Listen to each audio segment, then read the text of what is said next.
Ladies, gentlemen, it's 8 p.m. Stavan Bubalo, Billy Drury, Novak News.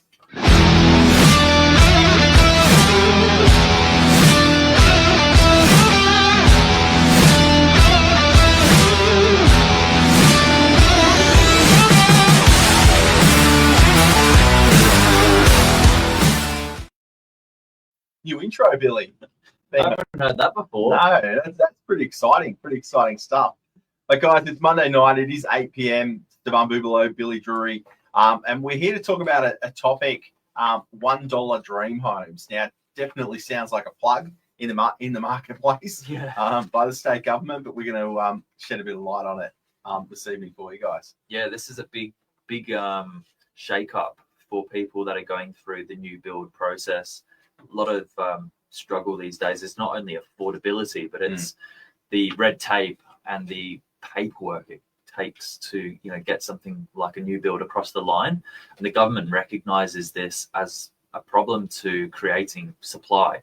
And so if they can help ease the planning pathways for new builds and make everyone's life easier, more time efficient, then that's one way to solving a shortage of a build crisis. Definitely. So a lot of pressure coming through the media. It might be in an area that you're in at the moment across the Northern Beaches. Significant hotspots identified for redevelopment and rezoning. But along with this redevelopment comes the cost of developing, the time, the design, the applications, and in the end result, delaying the delivery of these products in housing sectors that need this type of property. So the state government's come up with a $1 plan for us. And essentially, it's called the New South Wales Housing Pattern Book.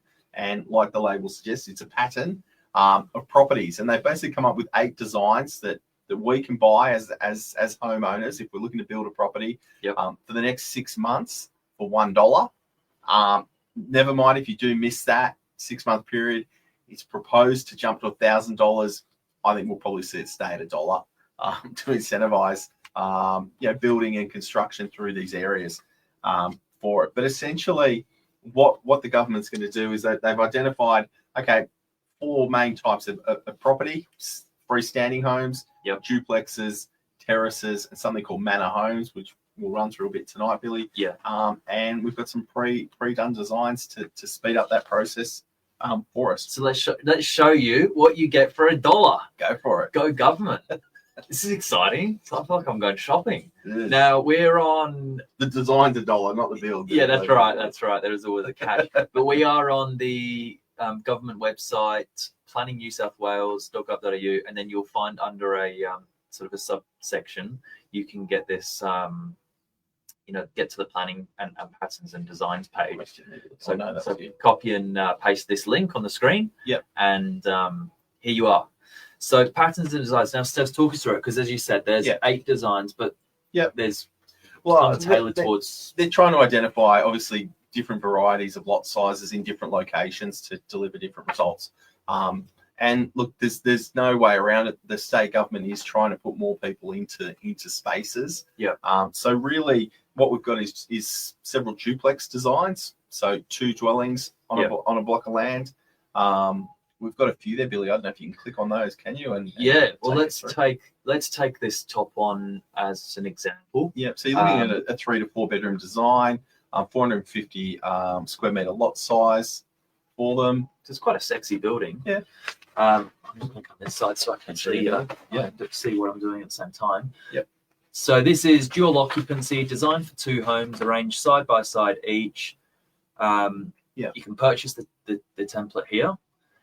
And these are kind of the key metrics you've got to meet. So there's the number of dwellings there. So this is one design. The minimum lot size for this design is 450 square meters. So that will accommodate 2 builds. It's not 450 square meters for each site. It's 450 meters in total. Minimum lot width of 12 meters. There's designs that I believe will accommodate 400 square meter block as well. It's so cool. So you go through and you've got your photos here. So that's a rear view. View double height. They're really, really impressive. And then if you keep going, you get a floor plan. So there's your duplex side by side. You can go through that floor plan in a bit more detail. It goes through some of the fixed and flexible features. So you've got that in a bit of a 3D drawing or in a table view there. I'm actually really impressed with this. Yeah. Materials and characters, keep going, and then about the architect. Yeah. So Billy and I obviously not the builders, but your materials can change depending on where you are. You know, if there's fire ratings in areas and things like that. Hence the reason some of those will change. But yeah, the good thing is for a dual occupancy, you can get that on a potentially a 400 square meter block, 450 square meter block. You can see that design caters to very, very well. Then you've got detached homes. I don't know that we've got many examples there. I think that top right-hand corner, Billy. Yeah. Is that one? What have we got there? That could be a manor home. I'm just trying to see. Going to show for a housing design of 4 houses arranged side by side. So this is bigger. Yeah, more of a terrace style design. But essentially, look, there will be home designs for a freestanding home. We've got also a different type of property, obviously called a terrace, which is generally a minimum of 3 dwellings. Yep. So where a duplex will only support 2, if you can get 3, you can apply under a terrace design, and it can be 3 dwellings upwards. And here's something put together by Sam Crawford Architects. There you go. That's quite appealing. So there you go. Key metrics: 3 properties, minimum. I think that's the key one to look at. Minimum lot area, 515 square meters, and frontage tend to be the 2 kind of driving factors on these designs. But yeah, hopefully that's coming up pretty clearly. That's 3 homes on a 510 square meter lot. Yeah, that's amazing. So zoom into that a bit more. There you go. Yeah, that's great, Billy. So downstairs you can see living, dining. You know, there's a bathroom downstairs, well, a water closet downstairs. Yep. And then upstairs, 3 bedrooms. So pretty good design, pretty funky design with that. And we've seen similar designs to that already roll out across the Northern Beaches with it. So a terrace will accommodate 3 upwards. Yep. In relation to dwellings. The other one that we'll see is obviously townhomes. So townhouses obviously a larger scale of development. So similar to that, there'll be multiple townhome designs. It's another terrace design. Let's have a look at this one. Yeah. Seems to be that terrace, the feeling I've got, and I may be completely wrong here, is that there seems to be an emphasis on duplexes and terraces, and a little bit on what we call a manor home as well. A manor home is essentially a house that you'll see from the external, which is generally 4 dwellings in one. Do you know what I like about this, Des, is it says, the development is made up of 3 buildings, 1 at the street, 1 at the centre, and 1 at the rear of the site. But it means that the site can be subdivided into 3 equal parts, or a 1-bed, 2-bed, or 3-bedroom combination. So you've actually got flexibility over these floor plans. When you're looking at that, that's a larger lot size. Yeah, I do like that. That's under 600 square metres, so 595 square metre lot.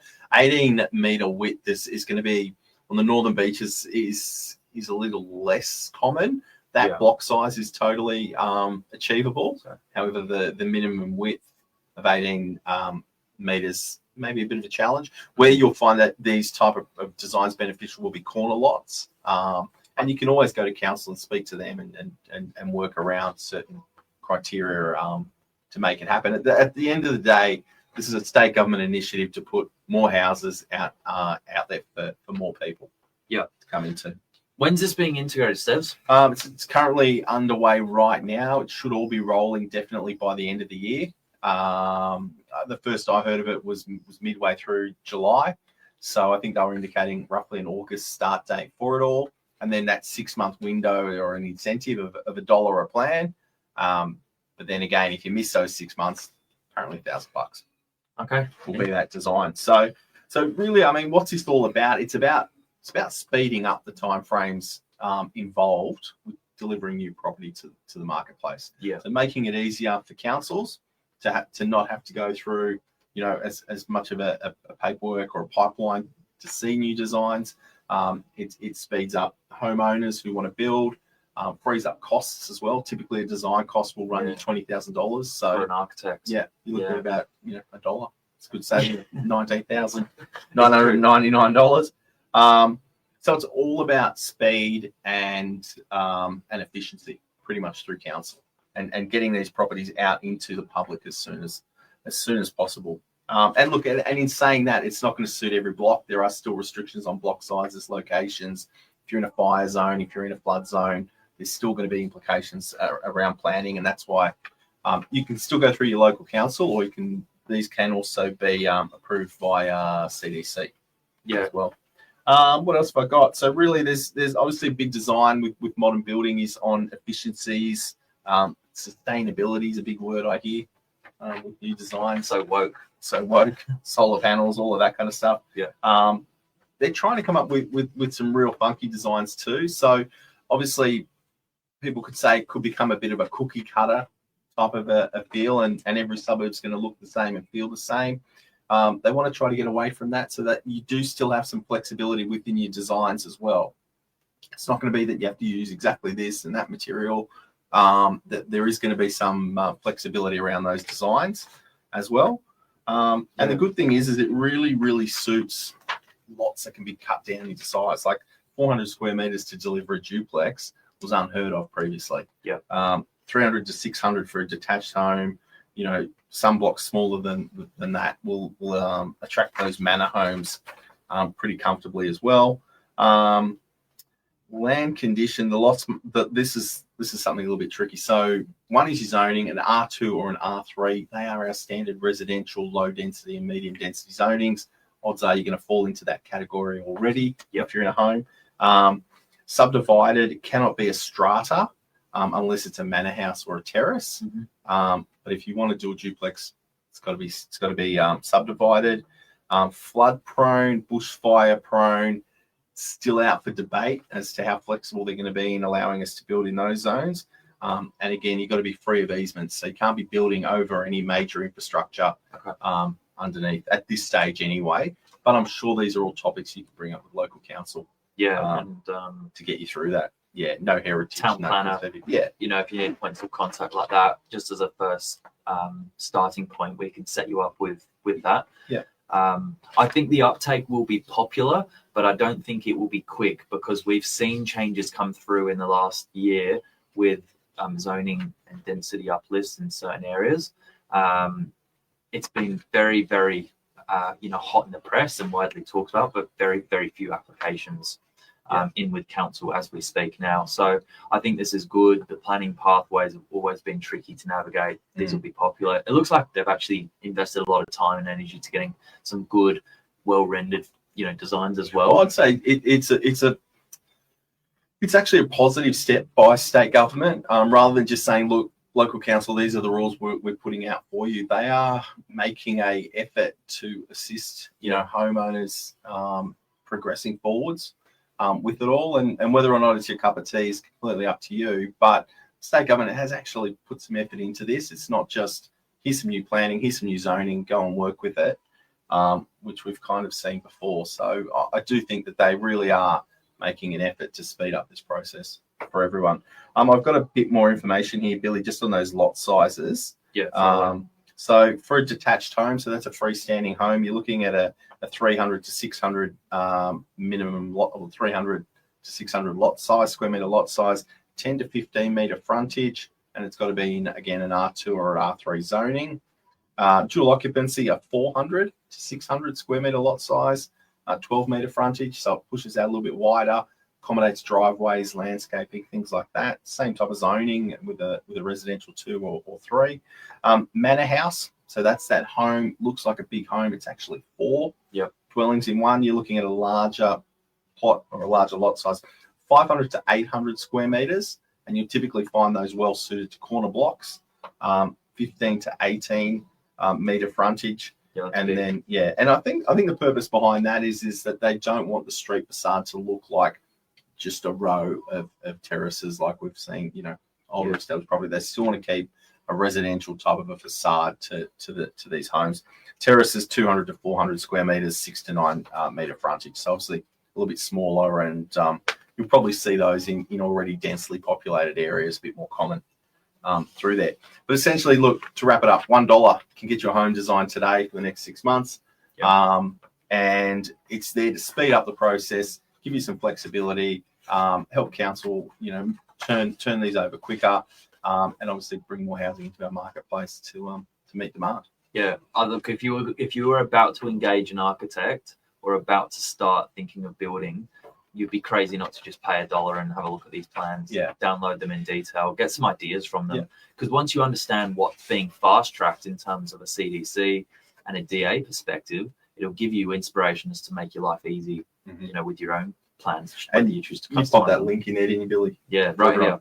Yeah. Screenshot it, jump on it. It's really easy to find. You just got to go under the right tab, and then the website itself's pretty interactive. Awesome. Well, that's it, ladies and gentlemen. The $1 home design. Reach out. Billy and I are always available. Love to chat to you about it. But feel free to jump on these websites. There's some great information, great designs behind it, and hopefully it is a step in the right direction. Yeah. In getting some more housing and some good housing out there in front of everyone, and keeping us in the areas we want to live in. That's the cheapest property-related material I've found today. Definitely. Thanks, Julian. Thank you again.